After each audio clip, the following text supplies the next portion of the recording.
लगातार 2 बार विश्व चैंपियनशिप बनना और चैंपियनशिप जीतना कोई मामूली बात नहीं है, और ख़ासकर ऐसी लड़की के लिए जो एक सामान्य मध्यवर्गीय परिवार से आती हो और एक छोटे ज़िले से आती हो और खूब मेहनत करके जब विश्व चैंपियन का जब किताब अपने हाथ में रखती है, वो मेडल, वो शायद कह सकते हैं कि किसी के लिए भी एक संतृप्ति देता है। और हमारे साथ ऐसी ही लड़की है निखत जरीन, उनसे बात करते हैं। निखत, लगातार 2 बार सपना सच होता हुआ नजर आ रहा है, देखा था ये सपना सच? देखा तो नहीं था बट मैनिफेस्ट किया था। बट हाँ, बहुत खुशी हो रही है कि इंडिया के लिए मैंने वर्ल्ड चैम्पियनशिप में बैक टू बैक गोल्ड जीता, और स्पेशली होम क्राउड के सामने। और मेरा पहला एक्सपीरियंस था ये होम क्राउड के सामने होस्ट मतलब इंडिया में खेलने का। और और स्पेशली न्यू कैटेगरी में जो ओलंपिक कैटेगरी है, तो उनके सामने खेलना और स्पेशली 6 बाउट लड़ना मेरे लिए बहुत बड़ी बात थी, क्योंकि मेरे बॉक्सिंग करियर में ये पहला कंपटीशन है जहाँ पे मैं 6 बाउट लड़ी, और मेरे को सीडिंग में भी नहीं रखा था।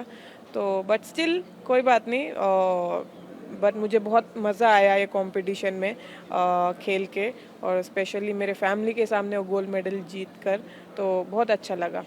कुछ देर पहले, और या यूँ कहो तो कुछ 1 साल पहले भी जब आपके माता पिता से बात कर रहे थे, तब उनका भी ये कहना था कि हमने भी सोचा नहीं था, बहुत मुश्किल रहे।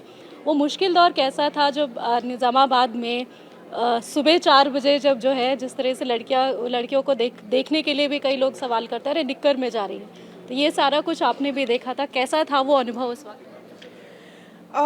जी हाँ, जब मैंने बॉक्सिंग स्टार्ट की थी, कई लोगों ने बोला था मेरे पापा को कि अपनी बेटी को बॉक्सिंग में क्यों डाला, ये तो मर्दों का गेम है, और शॉर्ट्स कपड़े पहनने पड़ते हैं, ये शॉर्ट्स ये सब पहनना पड़ता है, और हमारे इसमें अलाउ नहीं है ये।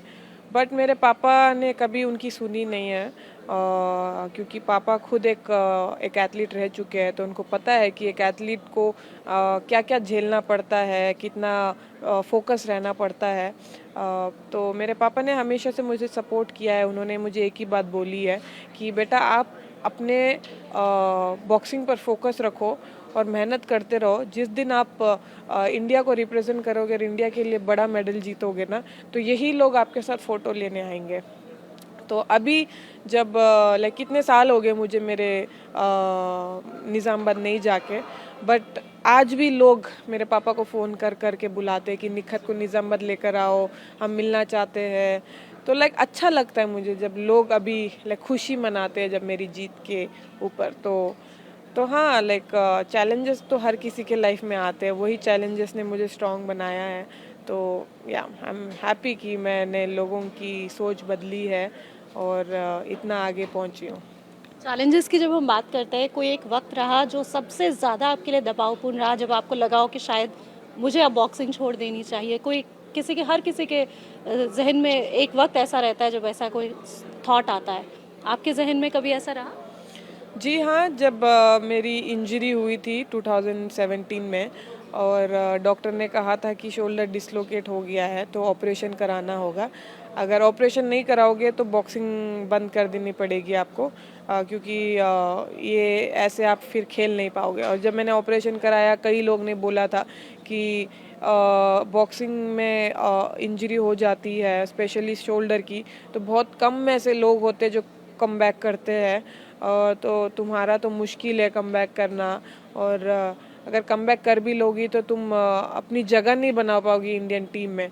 तो ऐसे लोगों की बातें सुन के मैं बहुत डिमोटिवेट हो गई थी, और एक टाइम पे तो ऐसे लगा था शायद हो गया मेरा, अब शायद नहीं हो पाएगा आगे मेरे से। तो बट स्टिल मैंने अपने साइकोलॉजिस्ट की हेल्प ली, और मैं अपने आप को बहुत पॉजिटिव रखती थी।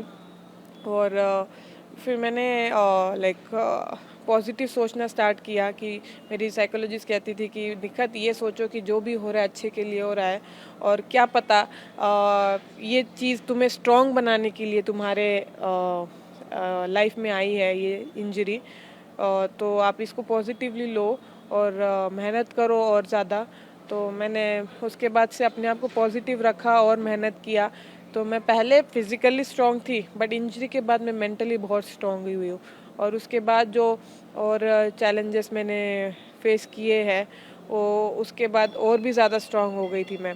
फिर उसके बाद मैंने बस एक ही दिमाग में ठान लिया था कि अभी जो भी कंपटीशन मिलेगा मैं उसको अपॉर्चुनिटी जैसे लूँगी और अपने आप को प्रूव करूँगी। और जो जो मैंने कंपटीशन में खेला है सब में अपने आप को प्रूव किया है, मेडल जीता है मैंने। और जब लास्ट ईयर वर्ल्ड चैम्पियनशिप में मैंने जब गोल्ड जीता था तब तो लाइक हिस्ट्री क्रिएट कर दिया था मैंने। After Mary Kom I was the second woman to win gold medal at world championship in different other country. तो क्योंकि इंडिया में जो वर्ल्ड चैम्पियनशिप अगर होस्ट कंट्री जब वर्ल्ड चैम्पियनशिप कोई कंपटीशन करती है तो ऑब्वियसली बात है सबको लगता है कि होस्ट कंट्री का सपोर्ट रहता है ये सब करके। बाहर की कंट्री में जाके गोल्ड जीतना इज़ वेरी टफ। तो मैंने बाहर की कंट्री में गोल्ड जीता था। तो मुझे बहुत खुशी हुई क्योंकि जब आप बाहर की कंट्री में मेडल जीतते हो बिना क्राउड के सपोर्ट के तो वहाँ पे आपके खुद के ओन विल पावर से ओन कॉन्फिडेंस से आप अंदर जाते हो। यहाँ पे क्या जब मैं इंडिया में जो वर्ल्ड चैम्पियनशिप हो रहा था उसमें क्या जब अगर मेरे अंदर कॉन्फिडेंस भी नहीं होता मैं डर के भी अगर रिंग में अंदर जाती हूँ, जैसे मैं रिंग में अंदर घुसती थी जिस तरह से होम क्राउड वहाँ पे जो स्टेडियम में जो क्राउड थी जिस तरह से इंडिया इंडिया करके पुकारती थी, निखत निखत नाम से पुकारती थी, तो एक अलग ही जोश आ जाता था अंदर। तो मुझे लगता था कि मेरे से ज़्यादा ये लोग कॉन्फिडेंट है तो मैं क्यों नहीं अपने आप को कॉन्फिडेंट कर सकते। तो मैं अपने आप को ऐसे मोटिवेट करके मैं कॉन्फिडेंटली रिंग में चढ़ती थी मैं और पहले राउंड से डोमिनेट करने का सोचती थी और उसी तरह से मैं अपनी स्ट्रैटेजी थी और हर बाउट मैंने यूनानिमस जीता है। तो मुझे बहुत खुशी हो रही है। अच्छा, एक विवाद भी रहा जो मैरी कॉम के साथ कुछ क्या आप हमारे दर्शकों को बताएंगे कि आखिरकार विवाद क्या रहा और कैसे सुलझा कि नहीं? वो तो रात गई बात गई हो गया। आई मीन वो जब वर्ल्ड चैम्पियनशिप की ट्रायल नहीं हुई थी तो उस चीज़ पे मैंने आवाज़ उठाई थी कि ट्रायल होनी चाहिए करके। तो अब वो हो गया सब। तो हमारे बीच में कुछ अनबन हुई थी बट उसके बाद world championship last year world championship जीतने के बाद मैंने उनको अपना मेडल दिखाया था, हमारी बात हुई थी और उन्होंने मुझे कॉन्ग्रेचुलेट किया। तो अभी हमारे बीच में सब ठीक है। तो अभी तो हमारी बात होते रहती है जब भी हम मिलते हैं, तो ऐसा कुछ नहीं है।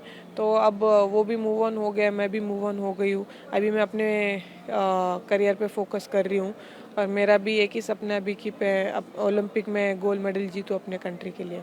अच्छा, एक चीज़ जब हम बात करते हैं आपके खेल की तो एक चीज़ हमने भी जो जाना और आपके पिता भी बता रहे थे पिताजी कि हर चीज़ हर गेम को एक अलग अलग स्टाइल से खेलती है। हर किसी का वैसे एक स्टाइल होता है जिसको शायद जो ओपोनेंट्स हैं उनके जो कोच रहते हैं वो लोग भी मॉनिटर करते हैं कि ये इसका खेल इस तरीके का है।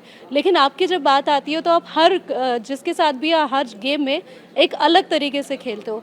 वो ट्विस्ट और कैसे आता है आपके दिमाग में? देखिए ये मेरे जैसे बॉक्सर को यूनिवर्सल बॉक्सर कहते हैं जो हर उसमें खेल सकता है तरीके से। तो मेरे अंदर ये क्वालिटी इसलिए आई कि मैंने बहुत कोचेस के अंडर काम किया है। मेरे अंदर बहुत कोचेस की ऊपर मेरे ऊपर बहुत कोचेस की मेहनत रही है। तो डिफरेंट टाइप्स ऑफ कोचेस के अंडर मैंने ट्रेनिंग किया, इसीलिए मैंने सबका थोड़ा थोड़ा सीख के वो मेरे अंदर वो क्वालिटी आई है।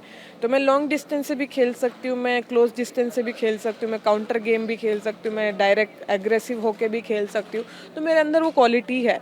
तो क्या होता है जब कोई बॉक्सर को हम रीड करते हैं तो देखते हैं कि हाँ ये तो काउंटर बॉक्सर है, ये बस पीछे हटते हुए अच्छा मार सकता है, तो इसको हम पीछे जाने ही नहीं देना, इसको हमें आगे बुलवा के खिलाना है क्योंकि ये अटैक पे अच्छी नहीं है। तो मेरे मैटर में वो वैसा है।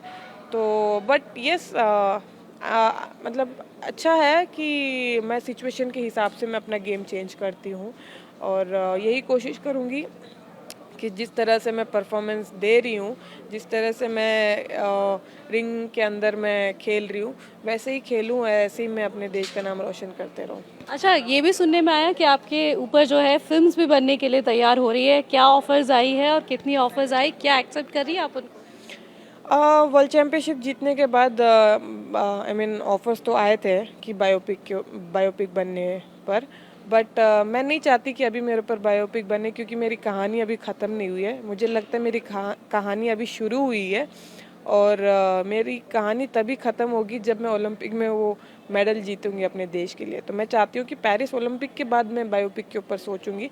अभी मैं अपना पूरा फोकस बस गेम पे रखना चाहती हूँ। अच्छा, एक आखिरी सवाल, निखत की अगर हम बात करते हैं, निज़ामाबाद निखत में और आज के वर्ल्ड चैंपियन निखत को कैसे अगर बोलना है इमोशनल तौर पर तो क्या होगा, निखत क्या है?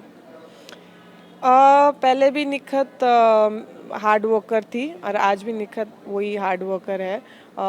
बट ये है कि पहली वाली निखत को इतना एक्सपीरियंस नहीं था दुनियादारी के बारे में, बट ये वाली निखत को बहुत एक्सपीरियंस है, दुनियादारी के बारे में पता है, नए नए लोगों से मिली है, नए दोस्त बनाए हैं, नए नए जगह घूमा है। तो हाँ, तो मेरे लिए अभी मैं बहुत अभी लाइफ को मैं एंजॉय करती हूँ। मैं आप कहाँ पर अपना ब्रेक पॉइंट देखती है कि आपको लगता है कि ये बन जाऊंगी, तब निखत जैसे आपने कहा कि बायोपिक के लिए तैयार है, तो क्या वो सिर्फ ओलंपिक मेडल है या कुछ और भी है आगे? नहीं, ओलंपिक मेडल लिया।